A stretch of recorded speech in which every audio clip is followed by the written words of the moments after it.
Cigarette খাওয়ায় এত বাধা কেন? পেঁয়াজ খাওয়া মাকরু, সিগারেট খাওয়া তো মাকরু। এ ব্যাপারে আপনি কি বলবেন? ধন্যবাদ। এক নম্বর হলো যে ধূমপান বা সিগারেট খাওয়া। সিগারেট হয় তামাক পাতা থেকে। তামাক পাতাকে বিভিন্ন প্রসেসে প্রক্রিয়া করে আগুন দিয়ে জ্বালায়া ধোঁয়াটা পান করা হয়। বর্তমান পৃথিবীর সব ডাক্তার এবং মেডিকেল সায়েন্টিস্টরা একমত, এমনকি সমাজ বিজ্ঞানীরা একমত, আর আলেমরাও এই সাথে একমত যে আসলে সিগারেট বা ধূমপান মানুষের জন্য কল্যাণকর নয়।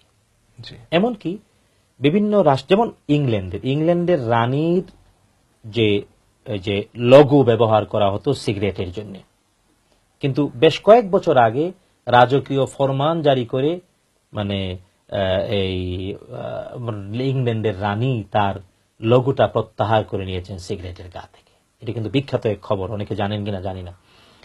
আর পৃথিবীর সব সমাজবিজ্ঞানী, ডাক্তার এবং গবেষকরা একমত এটা ক্ষতির কারণ, যে কারণে সরকারিভাবে আইন হয়ে পৃথিবীর প্রায় বাংলাদেশে আছে, বাংলাদেশে সিগারেটের গায়ে লেখা হয় ধূমপান সংবিধিবদ্ধ সতর্কীকরণ, ধূমপান মৃত্যু ঘটায়, ধূমপান স্বাস্থ্যের জন্য ক্ষতিকর। তো আসলে শরীয়ী দৃষ্টিকোণ থেকে যদি আমরা প্রশ্ন করি কোরআন এবং সুন্নাহকে, যে কোরআন এবং সুন্নাহ বলো এটা ভালো না মন্দ, গ্রহণযোগ্য না অগ্রহণযোগ্য, বর্তমান পৃথিবীর সব মুসলিম স্কলাররা একমত তিনটি কারণে সিগারেটটা হারাম। সিগারেট তিন কারণে হারাম। এক নাম্বার হলো আল্লাহ তাআলা কোরআন আল কারীমে বলেছেন, আউযু বিল্লাহি মিনাশ শাইতানির রাজীম, ওয়ালা তুলকু বিআইদিকুম ইলা তাহলুকা, ও মানব আর দানব তুমি নিজে নিজেকে ধ্বংস করে দিও না। নিজে নিজ হাতে নিজেকে ধ্বংস করা অর্থাৎ আত্মহত্যা করা অথবা নিজের দেহের ক্ষতি করা, নিজের শরীরের কোনো অংশের ক্ষতি করার অধিকার মানুষের নাই, দানবের নাই। তো সিগারেটের দ্বারা যেহেতু ফুসফুস ছিদ্র হয়ে যায়, ক্যান্সার হয়, মৃত্যু ঘটায়, জীবন শেষ হয়ে যায়, তাই কোরআনের ডাইরেক্ট নির্দেশ এটা করা যাবে না। এটা হলো এক নাম্বার দলিল।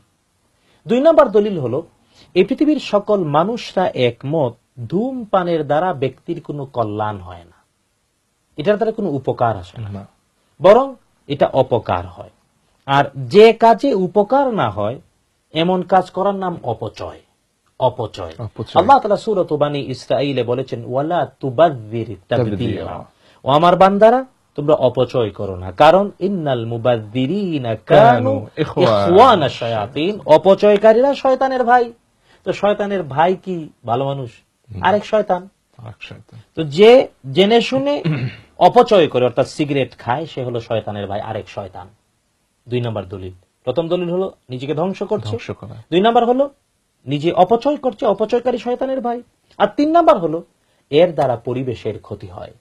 যদি একটা বাচ্চার সামনে কেউ সিগারেটে এই লুক্কার ধোঁয়া ছাড়ে, অথবা আশেপাশে যে কেউ থাকে যে পান করে ধূম, তার যেমন ক্ষতি হয় পাশে যে থেকে তারও এমন ক্ষতি হয়।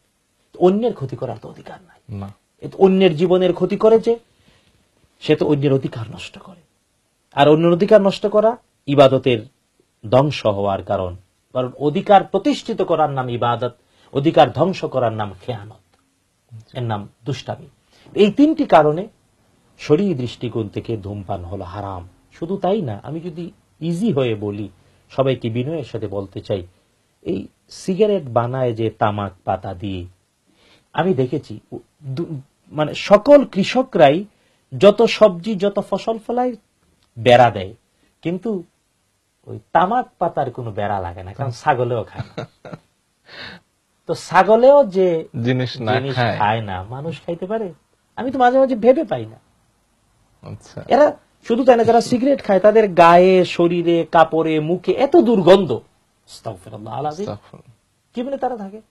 আল্লাহ তাআলা হেদায়েত নসিব করুন। আমিন।